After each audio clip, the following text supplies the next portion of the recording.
नमः संस्कृताय। आज हम षष्ठी कक्षा के संस्कृत विषय के 10वां त्वम असि इस पाठ के अभ्यास कार्य को करेंगे।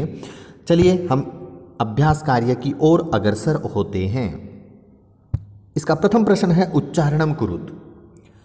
उच्चारण कुरुत प्रथम प्रश्न में संख्या दिखाई गई है जो मैं पाठ के दौरान इन संख्याओं को करवा चुका हूँ। फिर भी हम एक बार इनका उच्चारण कर लेते हैं। देखिए 1 से लेकर के 4 तक की संख्याओं को तीनों लिंगों में चलाया जाता है। एकः एका एकम, द्वौ द्वे द्वे, त्रयः तिस्रः त्रीणि, चत्वारः चतस्रः चत्वारि एवं। परंतु पंच से आगे यानी चतुर से आगे, पंच से लेकर आगे की संख्याओं में लिंगों की आवश्यकता नहीं है, अर्थात तीनों लिंगों में यह समान रूप से चलेगा। पंच पंच पंच, षट षट षट, सप्त सप्त सप्त, अष्ट अष्ट अष्ट, नव नव नव, दश दश दश एवं। अगली द्वितीय प्रश्न है प्रश्नानाम उत्तराणि लिखत। प्रश्नों के उत्तर लिखने हैं। प्रथम प्रश्न है कति बालकाः स्नानाय आगच्छन्। कितने बच्चे स्नान के लिए गए? तो कितने बच्चे गए थे? 10 बच्चे थे। तो 10 बालकाः स्नानाय आगच्छन्। आगे है ते स्नानाय कुत्र आगच्छन्। वे सब स्नान के लिए कहाँ गए? वे सब स्नान के लिए कहाँ गए थे? नदी पर गए थे। तो ते स्नानाय नदीम आगच्छन्, यह उत्तर बन जाएगा। तीसरा प्रश्न है ते कम निश्चयम अकुर्वन्। उन्होंने क्या निश्चय किया? दसमः नद्याम मग्नः, नदी में डूब गया है। उन्होंने यह निश्चय बना लिया था कि जो 10वां है वो नदी में डूब चुका है, तो ऐसा उन्होंने निश्चय कर लिया था। इसके पश्चात मार्गे कः आगच्छत्। रास्ते में कौन आया? मार्गे पथिकः आगच्छत्, अर्थात राही वहां पर आया। मार्ग में रास्ते में एक राही आ गया था जिसने उनकी सहायता की थी। पथिकः किम अवदत्। राही ने क्या कहा? राही ने उनकी संख्या को गिना और देखा कि वो तो 10 के 10 पूरे हैं। तब उसने कहा कि पथिकः अवदत् 10मः त्वम् असि, यानी 10वें तुम हो। अग्रिम प्रश्न। तृतीय प्रश्न शुद्ध कथनानां समक्षम आम, अशुद्ध कथनानां न इति लिखत। अर्थात न जो आप उचित और अनुचित का चिन्ह लगाते हैं, ये निशान लगाते हैं, इस निशान को की जगह यदि आम और न यदि हम स्थापित करते हैं तो अत्यंत उचित है। यतो ही आगे आने वाली कक्षाओं में और आगे आने वाले पाठों में जब आप आम और न स्थापित करते हैं तो वहाँ पर आपको समस्या नहीं आएगी। तो आप यहाँ पर आम के जहाँ पे उचित होगा वाक्य, जो वाक्य उचित है उसके लिए आप आम रखिए और जो अनुचित है उसके लिए न रख रखिए। आम का मैं हलंत होता है और न हलंत नहीं होता है। कई छात्र क्या हो करते हैं, जब आम के मैं को हलंत कर देते हैं तो न को भी हलंत करते हैं, न हलंत नहीं होता है। आगे चलते हैं। इसका क्या भाग है? 10 बालकाः स्नानाय आगच्छन्। जी हाँ, 10 बच्चे स्नान के लिए ही गए थे, सही है। सर्वे वाटिकायाम अभ्रमन्। सभी ने वाटिका में भ्रमण किया? जी नहीं, वाटिका में कहाँ घूमने गए थे? वो तो नदी में नहाने गए थे, इसलिए अनुचित है। बिल्कुल सही, क्रॉस आ जाएगा, न आ जाएगा। ते वस्तुतः वे वास्तव में 9 बालकाः एव आसन्। वे वास्तव में 9 बच्चे थे? जी नहीं, बिल्कुल नहीं। फिर वास्तव में 9 बच्चे नहीं थे, वो 10 बच्चे थे। बालकाः स्वं न अगणयत्। बच्चे ने अपने आप को नहीं गिना। बिल्कुल सही, उस बच्चे ने अपने आप को नहीं गिना था। एकः बालकः नद्यां मग्नः। एक बच्चा नदी में डूब गया? जी नहीं, एक बच्चा नदी में कहाँ डूबा था? 10 के 10 है वो तो, इसलिए क्रॉस ही आएगा।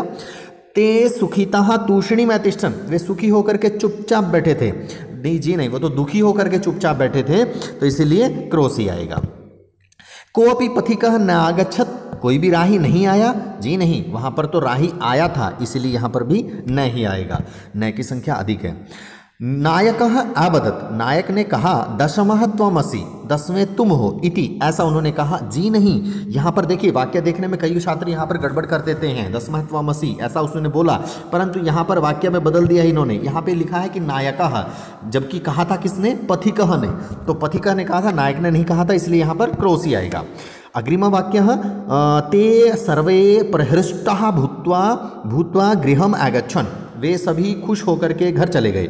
जी हाँ, वे सभी खुश होकर के घर चले गए। वहाँ पे पाठ के अंदर प्रहृष्टाः और इसका समानार्थक शब्द होता है परमुदिताः।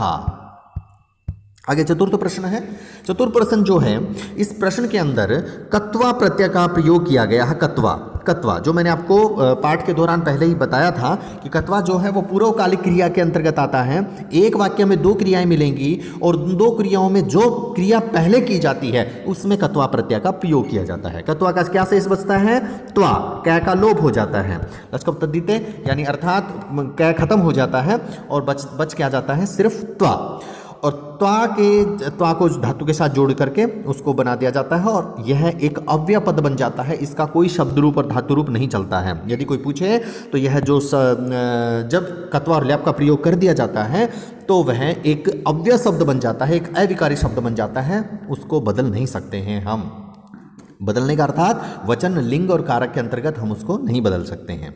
आगे चलते हैं। देखिए इसका जो मंजूषा में शब्द दिए हुए हैं, पहला शब्द है गणयित्वा गिनकर, श्रुत्वा सुनकर, दृष्टवा देखकर, कृत्वा करके और गृहीत्वा ग्रहण करके, तीर्थवा यहाँ पे तय नहीं लगाया है, हर्षव तय और आएगा, आधा तय और लिखा जाएगा यहाँ पर तीर्थवा में।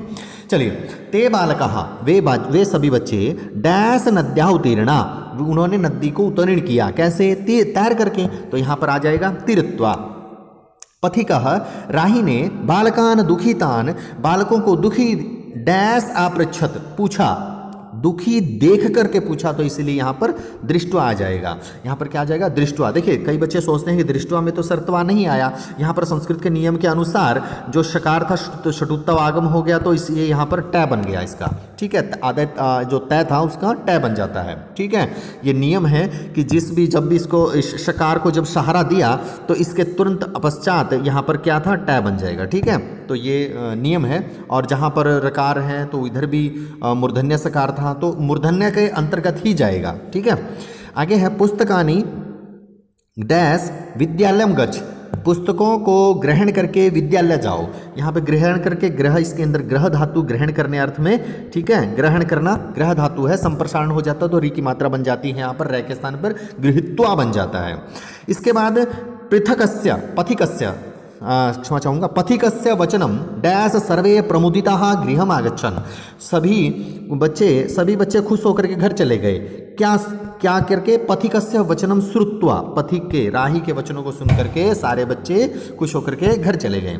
पथिक है बालकान गणित्वा, जो राही है उस बच्चों को गणित्वा मतलब गिन करके, अकथयत कहा, दसमः त्वमसि, 10वें तुम हो। तो गणित्वा में गण धातु है। मोहन कार्यम कार्य डैश गृहम गच्छति, मोहन कार्य को करके घर जाता है। तो देखिए हर वाक्य के अंदर दो दो क्रियाएं मिलेंगी आपको, और जो इसकी पूर्वकालिक क्रिया है उस क्रिया में श्रुत्वा का प्रयोग हुआ है। ठीक है, कृत्वा में कृत धातु है। अग्रिम प्रश्न की ओर बढ़ते हैं। चलिए, चित्रों को देख करके हमने संख्या पूरित करनी है खाली स्थानों के अंदर। तो देखिए, चित्राणी दृष्ट्वा संख्याम लिखत, चित्रों को देख करके हमने खाली स्थानों को भरना है। तो मेरे अनुमान से कंदुकानी पाद कंदुकम है। पाद कंदुकम फुटबॉल होती है। तो कितनी फुटबॉल है यहाँ पर? 8। तो 8 की जगह हमने 8 के लिए हमने लिख दिया अष्ट कंदुकानी। आगे है चटकाहा, चटका चिड़िया होती है। तो चिड़िया के यहाँ पर चटकाहा जो है वो स्त्रीलिंग शब्द है, तो इसीलिए हमने यहाँ पर स्त्रीलिंग का ही शब्द भरेंगे। तो स्त्रीलिंग का 3 की संस्कृत क्या हो जाएगी? तिस्रः। उसके पश्चात है पुस्तकम, पुस्तक है तो पुस्तकम का क्या हो जाएगा? एकम पुस्तकम। यहाँ पर पुस्तकम जो है वो नपुंसक लिंग का है, इसलिए यहाँ पर पुस्तकम लगेगा तो एकम ही आएगा। एकम को यदि हम वाक्य के अनुसार लिखते हैं तो हम अनुस्वार का प्रयोग करते हैं। अन्यथा यदि हम उसको अलग से एक ही शब्द कहीं पर लिखना होता है तो उसके लिए हम अनुस्वार व्यंजन का प्रयोग करते हैं। तो उसको अनुस्वार व्यंजन का प्रयोग करके ही लिखना उचित होगा, क्योंकि ताकि छात्रों को आसानी से समझ में आए। खालिस्तान मयूरौ, कितने मोर हैं यहाँ पर? 2 हैं, तो 2 मयूर हैं, पुल्लिंग के अंदर आएगा तो यहाँ पर द्वौ आ जाएगा। तो द्वौ मयूरौ। आगे है बालिके, लड़कियां हैं, स्त्रीलिंग का बोध करवा रही हैं तो यहाँ पर द्वे हो जाएगा, द्वे बालिके। तालाह, तालाह ताल जो है पुल्लिंग के अंदर चलता है तो इसके लिए सठ का प्रयोग होगा। और वैसे भी चतुर से आगे की संख्या में पुल्लिंग स्त्रीलिंग नपुंसकलिंग की आवश्यकता नहीं होती है, अर्थात लिंग में संख्या नहीं चलती हैं, वो सभी समान ही होती हैं। उसके बाद है कपोताह। कपोताह कितने हैं? पंच कपोताह हैं, तो 5 कपोताह पंच कपोताह आ जाएगा यहाँ पर। कपोताह क्या होता है? कबूतर। इसके बाद है पत्राणी। पत्राणी कितने हैं? पत्राणी यहाँ पर 10 है, यहाँ पर खालिस्तान में मन ही भरा हुआ है तो 10 पत्राणी हो जाएगा, ये भी समान रूप से हो जाएगा। आशा करता हूँ आपको यह पाठ का अभ्यास समझ में आया होगा। सभी स्वस्थ रहें, सुरक्षित रहें। जय हिंद, जय भारत।